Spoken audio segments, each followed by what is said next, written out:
Hello বন্ধুরা, আমি আবার চলে এসেছি আমাদের ব্লগ সংসারে খুঁটিনাটিতে। আশা করি আপনারা খুব ভালো আছেন। আজকে একটা নতুন রেসিপি নিয়ে চলে এসেছি, সেটা হলো পিৎজা। পিৎজা সবাই খেতে ভালোবাসে, বাচ্চারা তো ভালোবাসেই, বড়রাও ভালোবাসে। তো সবসময় তো ডোমিনোস থেকে বা পিৎজা হাট থেকে পিৎজা এনে খাওয়া সম্ভব হয় না। তাই পিৎজা ব্রেড কিনে আমরা বাড়িতেই পিৎজা তৈরি করি। তাই ভাবলাম আপনাদের কাছে একবার রেসিপিটা শেয়ার করি, আপনাদেরও ভালো লাগবে, তাই শেয়ার করতে চলে এলাম। এই প্রথমেই নিলাম হচ্ছে পিৎজা ব্রেড। যেহেতু পিৎজাটা আমরা চিকেন পিৎজা বানাবো, তাই এর জন্য চিকেন নিয়েছি 500 গ্রাম। এর মধ্যে হচ্ছে নিয়েছি নুন, লঙ্কা, আদা বাটা, টমেটো বাটা, রসুন বাটা। আর সসের মধ্যে red chilli sauce, tomato sauce, soya sauce আর মেয়োনিজ, গোলমরিচ।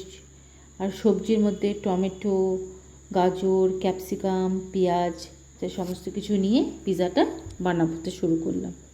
তাই প্রথমে মাংসটাকে ভালো করে ধুয়ে নিয়ে মাংসটার মধ্যে সমস্ত বাটাগুলো দিয়ে ভিনিগার দিয়ে আমি মাংসটাকে ভালো করে ম্যারিনেট করে রাখলাম। এবার সমস্ত সবজিগুলো আমি যেগুলো কেটে নিয়েছি সেগুলো ভালো করে ধুয়ে নিয়ে কড়াইতে সাদা তেল দিয়ে ভাজতে দিলাম। যেহেতু প্রথমে গাজরটা থাকতে থাকে, তাই গাজরটা আগে ভালো করে ভেজে নিতে হবে, নরম করে নিতে হবে, তারপরে একে একে সবজিগুলো দিতে হবে। দেখুন, তারপরে আমি ক্যাপসিকামটা দিয়েছি।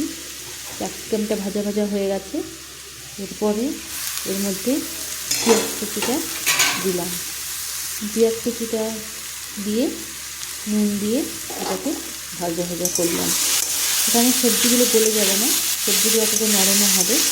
পেঁয়াজ কুচি দিয়ে ভালো করে নাড়াচাড়া দিয়ে সবশেষে আমি টমেটো কুচিটা দেবো, কারণ টমেটো কুচিটা আগে দিলে সেটা গলে যায়।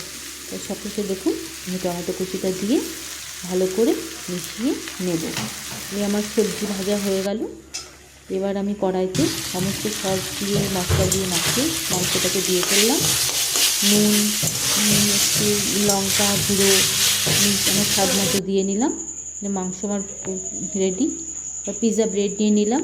পিৎজা ব্রেডের জন্য আমি এখানে চিজও নিয়েছি, দেখুন স্লাইস চিজ প্লাস হচ্ছে বার চিজ নিয়েছি। আর এইটা বাটিতে আমি tomato sauce, red chilli sauce, তারপর সোয়া সস আর হচ্ছে মেয়োনিজ একসঙ্গে মিশিয়ে মাখিয়ে ব্রেডটাকে ভালো করে সস দিয়ে মাখিয়ে নিলাম। তারপরে আমি একটা স্লাইস চিজ দিলাম। তারপরে এর মধ্যে আমি সবজি দিব। আপনারা ইচ্ছা করলেন শুধু মাংস ছাড়া সবজি দিয়েও করতে পারেন, কিন্তু আমাদের বাচ্চারা মাংস দিয়ে ভালোবাসে খেতে, তাই সবজি আর মাংসটা বেশি পরিমাণ, সবজিটা কম পরিমাণ দিয়ে দেখুন দিলাম। এরপরে এর উপর দিয়ে বাড়িতে চিলি ফ্লেক্স তৈরি করে রেখেছিলাম, চিলি ফ্লেক্স দিলাম। আরেকটা হচ্ছে এর মধ্যে আপনারা পিৎজা মশলা দেবেন, তাহলে হচ্ছে পাস্তা মশলা দেবেন। তারপরে আমি গ্রেট করা চিজ গ্রেট করে এর উপর দিয়ে দিলাম। এবার দেখুন পিৎজা আমার সব কিছু মিশিয়ে এবার মাইক্রোওভেনে দেওয়ার পালা। মাইক্রোওভেনে দিয়ে ফেললাম পিৎজাটা।